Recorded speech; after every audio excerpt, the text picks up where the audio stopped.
Galimera, Galimera, Galimera. Good morning, good morning, good morning. How are we today? I've just noticed, I'm hoping that my picture is the right way up, as I had to reset my tablet yesterday because it kept giving me this message about it almost being full, and it had no more space left, even though the fact it's got an SD card in it, and it's been really annoying me. And I've just noticed, am I actually upside down or am I the right way up? Because I'm looking at all your messages at the moment and they're all upside down. And the way I've reset the rotate thing, I don't think it can be reset after it's gone live. So anyway, I'm going to keep it this way round because I think this is broadcasting the right way up, even though technically my tablet is upside down at the moment, if that makes perfect sense to you. So I might go a little bit short on the comments today because your comments are coming in upside down. And if I turn it round to read them, just let me know. I'm going to turn it round to read them. Are you seeing the pic? Ah, it's the right way up again. Oh, fantastic. Oh, that's good. Somebody said, Galimera Ginge, your camera is upside down. Well, I've turned it the right way round now. So, technology is crazy. Anyway, once again, good morning. How the devil are we? Can I just say at the moment, the weather today, it's a little bit windy. It is a little bit of a chilly wind, but not too chilly, but it's also warm at the same time, if you understand what I mean. I'm stood here at the moment in the sun and I'm feeling warmth on my legs, but there is a bit of a wind at my back as well. So, but anyway, it's looking fantastic today. The grass, do you know what? I was just admiring the grass yesterday afternoon. Gianni, I think, has done a fantastic job with this grass. When I consider, if you look at some of my earlier blogs from last year, when this was just basically a bit like a bit of scratchy barren rock, I think is the best way to describe it, with tufts of grass everywhere. He's rotated this ground about maybe 3 or 4 times over the last couple of years to get the seed to really get a grip. And then you've got the chickens going all over it as well. I'm just amazed at just how good this grass is actually looking at the moment. It is I think what we're going to look forward to in the summer, in the afternoons when we've got a bit of time, that you can just come and sit out here on a nice chair or something in the sun, get a bit of a tan, and I think it would be absolutely gorgeous. Anyway, so there you go. That's the grass looking good. Looking at the clouds today, there is some ominous clouds up there, but I'm hoping that they're actually going to get burnt off, actually, with a bit of luck. But anyway, we shall see what happens. But there you go, looking absolutely glorious at the moment. Anyway, I've noticed as well where my camera is at the moment. Once I switch the picture around, we will see if that's all going to come out the right way, because the camera lens is in the wrong area. But anyway, let me just switch the camera around and we'll see what happens, all right?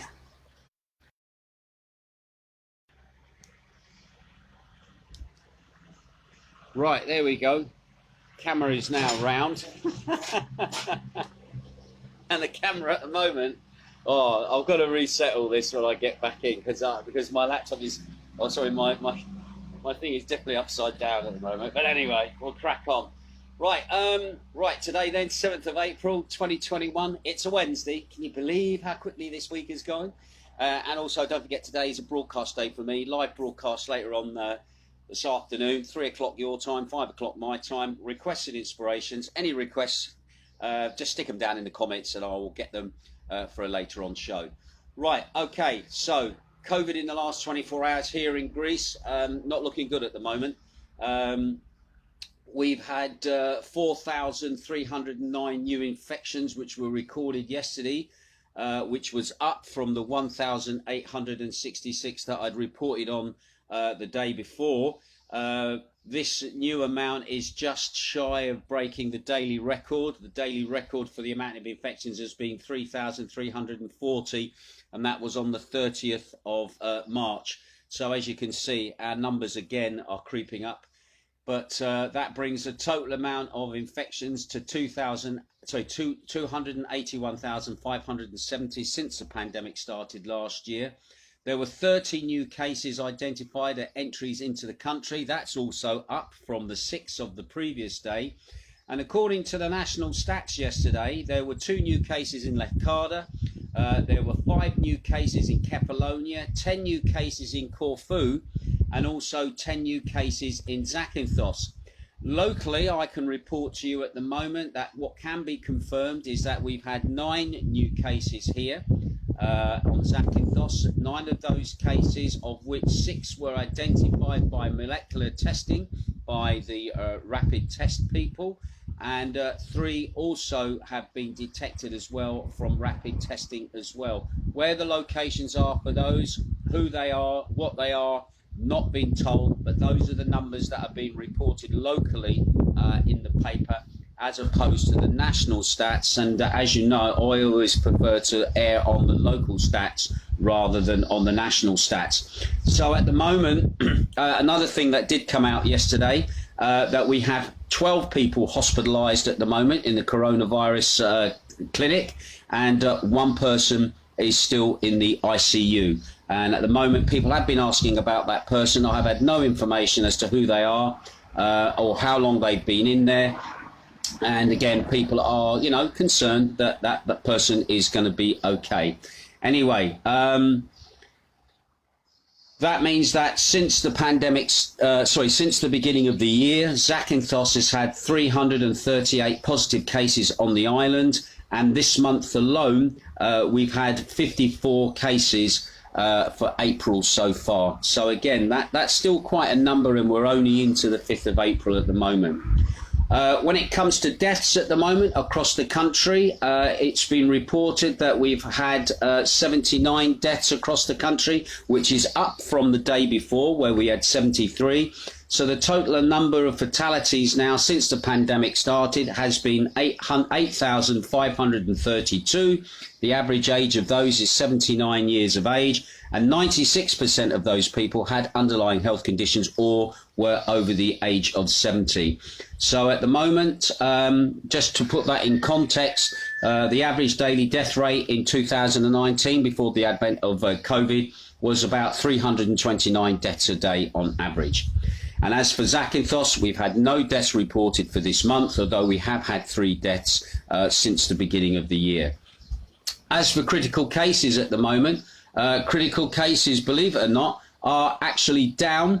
759 cases I reported to you on the day before, but at the moment it is now only 751 cases in hospital. Again, Jane actually raised a good point about the critical cases, is that we don't know if when the critical case number goes down, whether those people have been released from hospital or whether those people have in fact passed away. That's something that the figures don't really iron out. But anyway, the numbers have gone down. It seems mainly for the males. We got 485 males.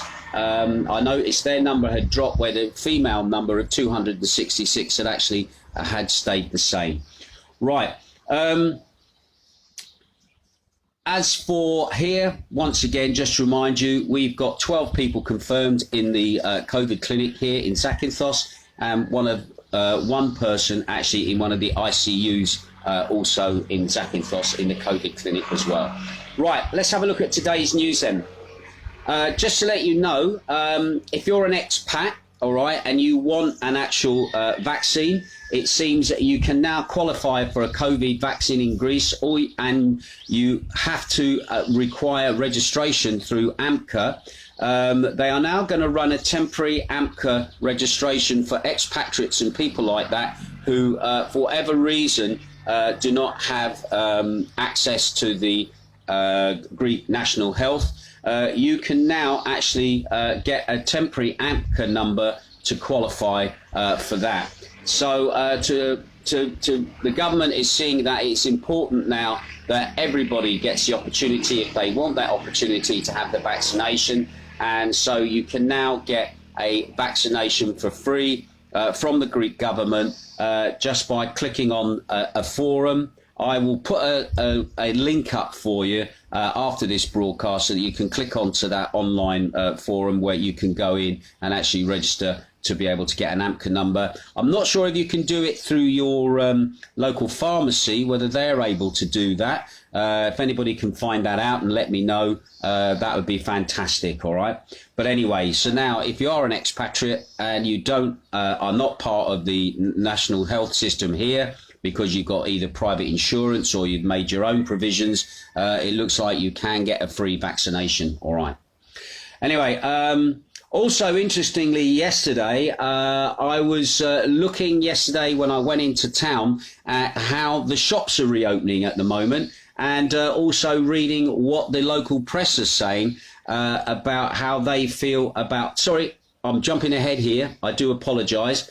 I've been looking also at holidays for the tourist season here, and after Boris Johnson's announcement on Easter Monday about how the way ahead was being worked out, about the Greek reaction to what Boris has said. So I'm just going to quickly read a bit of an article from the local press here in regards to how they're seeing Boris's announcement at the moment. Anyway, holidays for tourists from Britain will only be possible in green destinations. In fact, as the condition and the requirements for travel in orange and much more in red destinations make them very difficult. Obviously, this is a literal translation.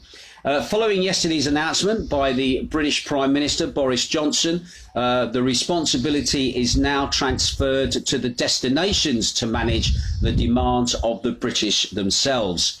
Anyway, according to the Chief Medical Advisor who accompanied Mr Johnson yesterday in the statements and foretold by Paul Charles, the green light system in Britain will take into account cases, mutations, vaccinations and the state of the health system. Also clear was the lack of any reference to the bilateral agreements, as well as his statement that most popular destinations have alarmingly high viral loads, but there is, he said, a long time until May the 17th. According to Boris Johnson, the date May 17th remains at the moment as a start date of trips to Britain, but only if data allows this development. This means that as long as popular destinations do not manage the virus like the British themselves in 2020, this date will be postponed to the future. Unlike last year, the destinations that will be marked orange, which we were in, will not have any luck to be preferred by British tourists, since the prerequisites for travelling there will be many. They then said that the diagram from the Telegraph gives details of the travel requirements in each category with what is known so far. Now, I've actually managed to look at that requirement, because the funny thing was the local press actually wrote about the traffic light system, but didn't actually show the traffic light system from the Daily Telegraph. So I've actually managed to do that. I've actually gone and got it. Anyway, just to let you know that if we are in green, it will mean at the moment, under the rules that Britain want to impose, that one test will be needed within 72 hours of departure, at least one test on arrival back in the UK, if we are in the green state. Now, if we move into orange, obviously what will happen in orange, as far as the Brits are concerned, is that you'll have a pre-departure test. You'll have a quarantine for 10 days at home once you obviously come back from your holiday. PCR tests on the day 2 and 8, with the option to pay for extra tests on the day 5 to be released from isolation early. And also rules could be more flexible for fully vaccinated people with no home quarantine. So that's the rules as they stand at the moment with Boris's traffic light system if you're in amber. Now, if we were to go into red, then if we went into red, that would just write the whole season off, because red, they're saying you will have to have home quarantine to the cost of up to £1,750 per person for 11 days with pre-departure tests, followed by tests on day 2 and day 8. Direct flights from the red listed nations are to be banned. Britain's currently in these countries must fly home via a third nation. So that is the proposed plans with the traffic light system that Boris wants to impose. So at the moment, just to remind everybody, even though the island at the moment is in red, okay, internationally, we're actually green, all right? Greece is green, and the reason for that is because our stats are so low, and they have been low. Let's get this clear. We're looking more at ourselves inwardly than we are looking at ourselves outwardly, and therefore, hopefully, once we get closer to when the Brits are going to come, things will be adjusted to say you're either red or you're green. You're either green or you're amber. Fingers crossed we go green and we don't go either amber or we go red. All right. So again, we're going to keep an eye on that. But that's how the Greeks are feeling about what is going to happen. I know from the underlying strength here of the locals here, the local Greek businesses here, they really desperately want the Brits to come more than any other nation, because at the end of the day, it's the British that spend the money. It's the British who have been very, very loyal tourists to the island, and also expenditure-wise, they are the best economic value for the island. So anyway, we'll keep an eye on that. I don't know if you have any opinions on that as well, and move on to the next story at the moment. Now, this is linked to the vaccine at the moment. Macardo Cavalier of the European Medicines Agency, or EMA, said in an interview published on Tuesday there is a link between AstraZeneca's COVID-19 vaccine and very rare blood clots in the brain, but the possible causes at the moment are still unknown. Now, the senior official told the Italian daily Messaggio, in his opinion, we can now say it is clear that there is an association with the vaccine. However, we still do not know what causes this reaction. Cavalier added that the EMA would say there is a link, although the regulator would not likely be in a position this week to give an indication regarding the age of the individuals to whom the AstraZeneca shot should be given. He did not provide evidence to support his comments either. However, the AstraZeneca was not immediately available for comment. It has also previously said its studies have found no higher risk of clots because of the vaccine. The regulator has consistently said the benefits outweigh the risks, as it investigates 44 reports of an extremely rare blood clotting ailment known as cerebral venous sinus thrombosis, or CVST, out of 9.2 million people in the European Economic Area who have received the AstraZeneca vaccine. Now, the World Health Organization has also backed the vaccine. The EMA said last week that its review had at present not identified any specific risk factors such as age, gender, or as previous medical history of clotting disorders, or for these very rare events. Anyway, a high proportion among them reported caused affected young and middle-aged women, but did not lead the EMA to conclude that this cohort was particularly at risk from the AstraZeneca shot. The EMA is expected to give an update of its investigation later today. Such countries including France, Germany and the Netherlands have suspended the use of the vaccine in younger people while the investigation continues. Scientists are exploring several possibilities that might explain extremely rare blood clots that occur in individuals in the days and weeks after receiving the AstraZeneca vaccine. European investigators have put forward one theory that the vaccine triggers an unusual antibody in some very rare cases. Others are trying to understand whether the causes are actually linked with birth control or as in the pill.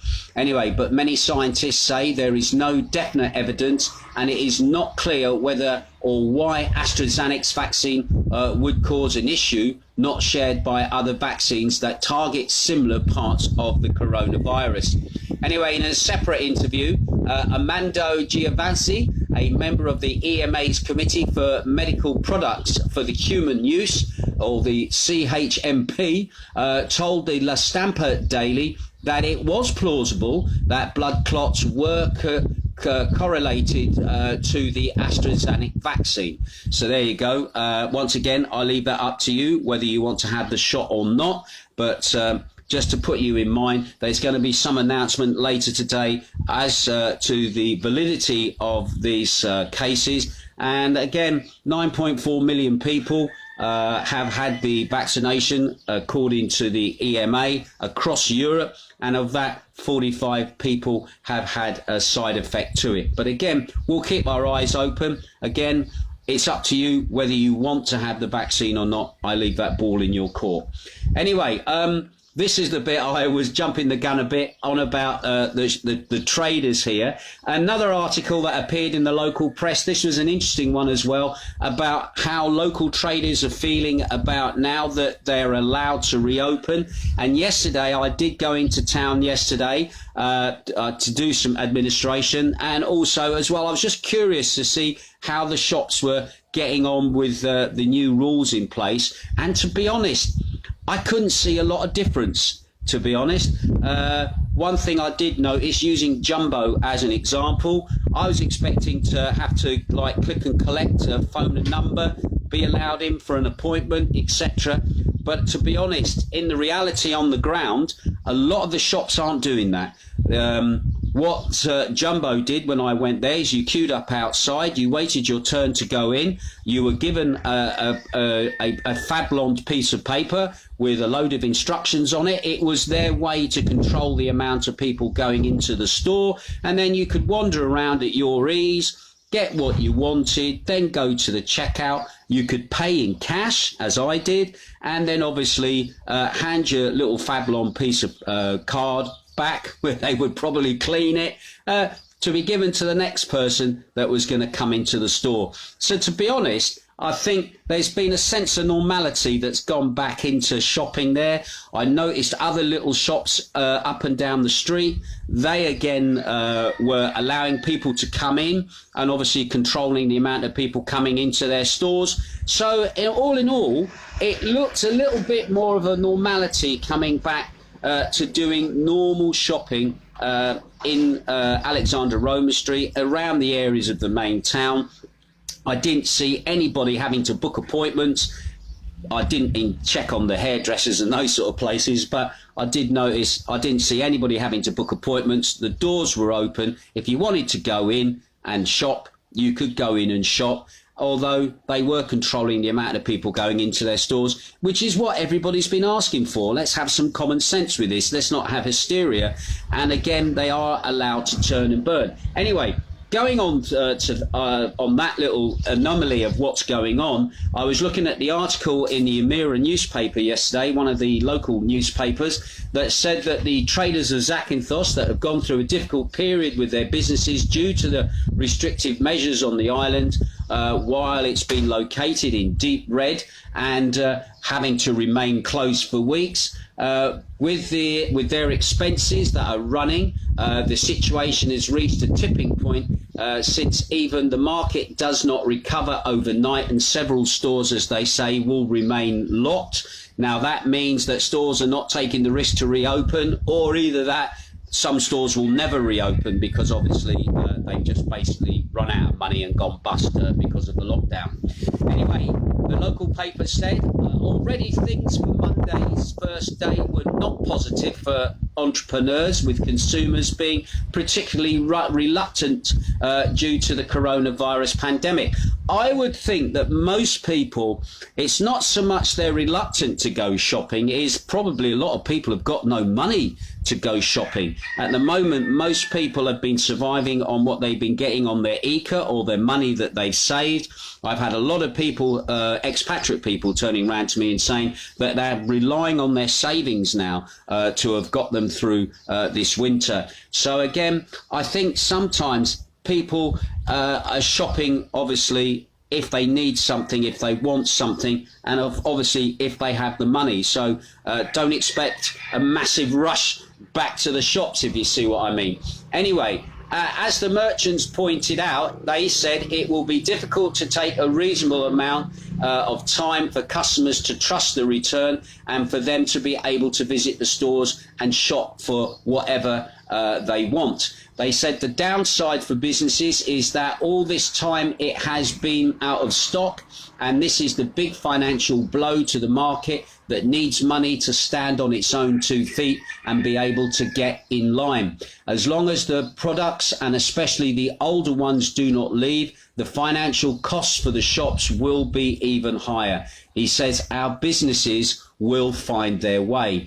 Anyway, the traders on our island try to maintain their optimism, seeing no other way to deal with the difficult situation. As they say, the irreparable blow for the pandemic can be healed if the psychology of the owners and the consumers changes, who, if things go well over time, will buy what they want and stimulate the market that needs support.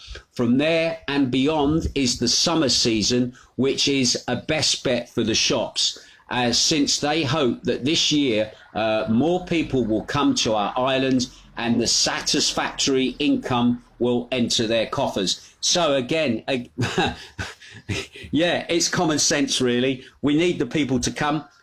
We definitely need the British to come. That is for sure. The British put their hand in their pocket. They will spend the money, and that will obviously get the shops and the businesses going. So again, at the moment, it is good to see that the shops have reopened. And again, I don't think of my own particular thoughts of this. They're not running exactly to the rules that have been laid down, because again, at the end of the day, it's no more dangerous shopping in a small shop than it is shopping in the likes of Lidl or A&B, the larger supermarkets, where there's lots of people in there.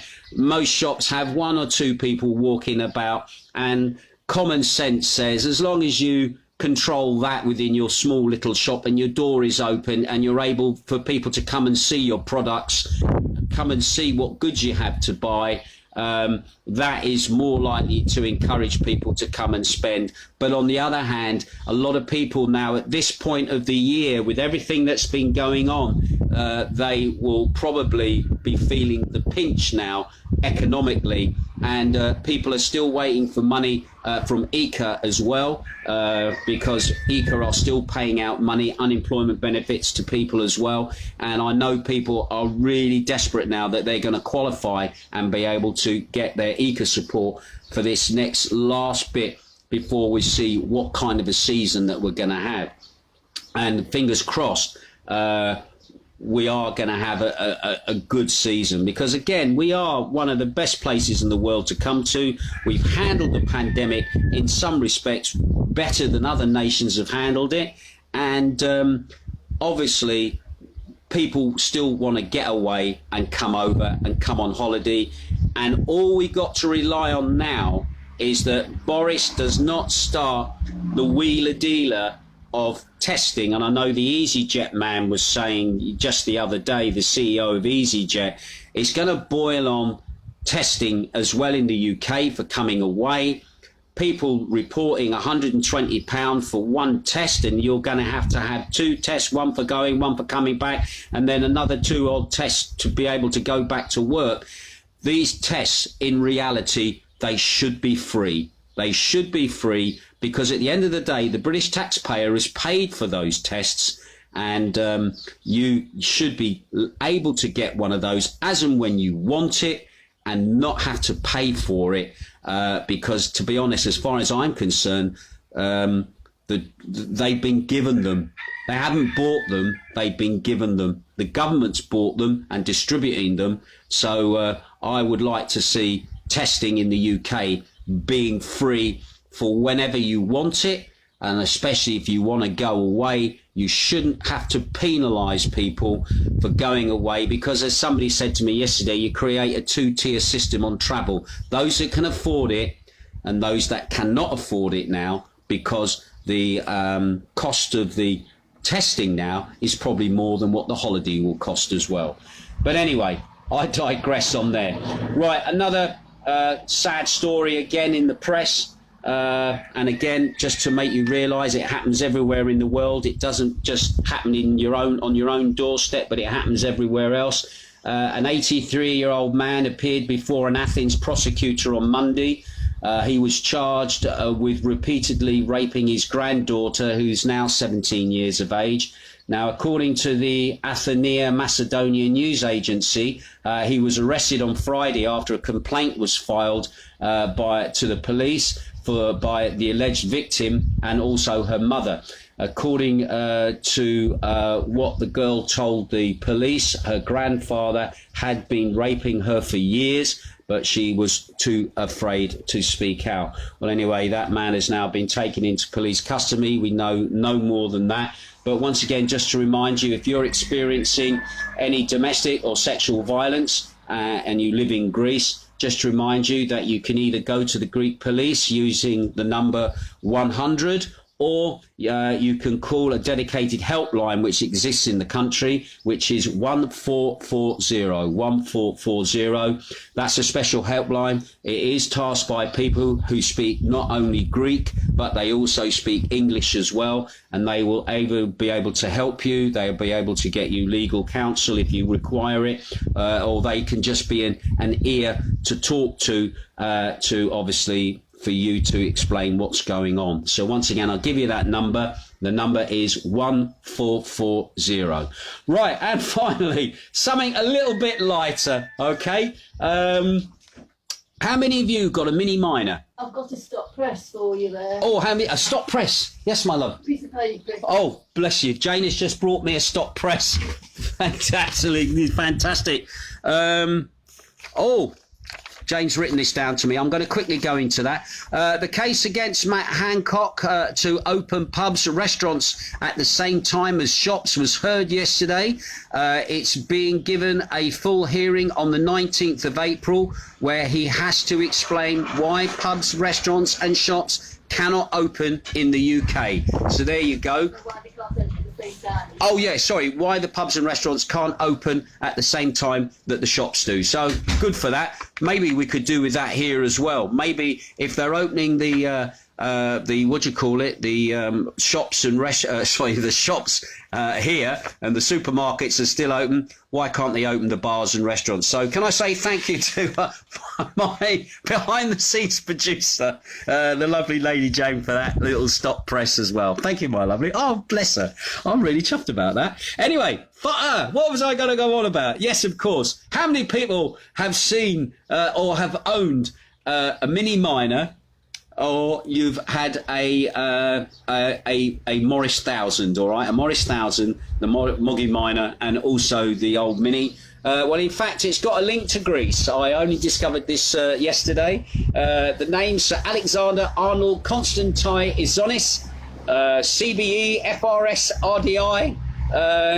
Doesn't mean a lot to many Greeks, but I bet they didn't realise that that was the man who was the creator of the Mini Cooper and also of the Morris Minor. Yes, he's Greek. Believe it or not, his family actually originated from Asia Minor, and basically when the Turks invaded that location, they were evacuated. It seems that in Asia Minor there was a big Greek community there in an area called Samura, and when the Turks invaded, they were evacuated away from there, and actually they went and ended up in Malta. And while in Malta, his father died, and because he was technically a British citizen by living in Malta, Mr.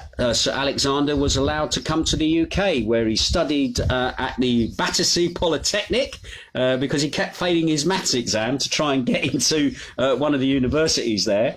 But while he was there, he found he just had this love of engineering and love of cars. Anyway, he ended up, once he left university after eventually passing, he ended up working for Humber, where he then became a racing driver as well. And he even designed his own front suspension mountings as well for his Austin 7, the Ulster Austin 7 it was called. And because of that, it seems that Austin came knocking on his door and said, "Do you fancy coming to work for us?" Which he did. And he was then the man who directly was involved with the design of the Morris Minor. My mum and dad had a Morris Minor when I was a wee little lad. And then later he would then go on to design the iconic Mini. Yeah, in 1959 it actually first appeared on the roads in the UK, and a car that changed motoring for many people and is still now in its new form, still on the road, although they stopped making Minis in about 2000, the old Coopers. Beautiful little cars. I had one. My first car was a Mini. It was a Mini Clubman Estate, I remember. Massive, brilliant little vehicle. And I still, one of them cars, you always wished you'd hung on to it. Lovely big sunroof on it. It was a little estate. It was a great little motor. The amount of guys we used to pack in that, and we used to bowl off for a weekend off to Newcastle, or we go down to Redcar or Scarborough from Catterick back in the day. Fantastic little motor. So anyway, so there you go. There's a little connection for you. I bet you never knew that. That next time you see a car driving on the road, a Mini, we've got quite a few Minis on the island here, designed by a Greek. There you go. Fantastic. Right, I'm going to have a quick look. I'm going to see if my thing will allow me to talk, because at the moment I'm getting this warning sign coming up saying device is running slow. Some system functions will be unavailable because of... and I know if I push delete files, I'll just lose the broadcast. So anyway, I've got to say a quick hello to Denise Driscoll at the moment, who's watching, and also Wendy Norcliffe. You're the only people that I can see at the moment. I can't see anybody else. I can see Amanda there, picture-wise. I can see Shane Bowen is there as well, tuning in. I'm going to have to go, unfortunately, because this tablet is driving me nuts at the moment because it's not operating as it should. Christine Wildridge is watching as well. Thank you, Christine. I'm going to have to go. You guys take care. Have a great day. And once again, don't forget, I'm on air live this afternoon here from Studio 1 in Macardo. 3 p.m. your time in the UK, which is 5 p.m. My time here, with 2 hours of inspiration and requests. Thank you for those people who have already been sending me those requests. I've got them in my little book ready for this afternoon. But if you want a record, a tune, a request, want a celebration of something to go in the Golden Vault, let me know the date, let me know the year, let me know the reason why. I'll find the #1 record of that. And again, if you've got a jukebox memory, a jukebox somewhere, a tune that was on there that you absolutely loved, tell me where it was, tell me what the tune was, and tell me what the memory was, and I'll stick that in the show as well. Right, that's it from me. And again, can I say thank you to the lovely Lady Jane for that hot fire news, which was the case against Matt Hancock to open pubs and restaurants at the same times as shops was heard yesterday, and he's being given a full hearing on the 19th of April. That still seems like a long way away, to be honest, and he has to justify and explain why pubs and restaurants can't open at the same time, and especially in the UK where nearly everybody's vaccinated. UK's done fantastic on that. Is there a problem with the vaccine that we're not knowing about, that it's not working for certain people? And also, you've got people as well who are too young for the vaccine, so technically why can't they go into pubs now? Anyway, we'll wait and see. But anyway, once again, I will keep my ear to the ground. I'll see what's going on, and I'll let you know as soon as I know. Anyway, ta-ra.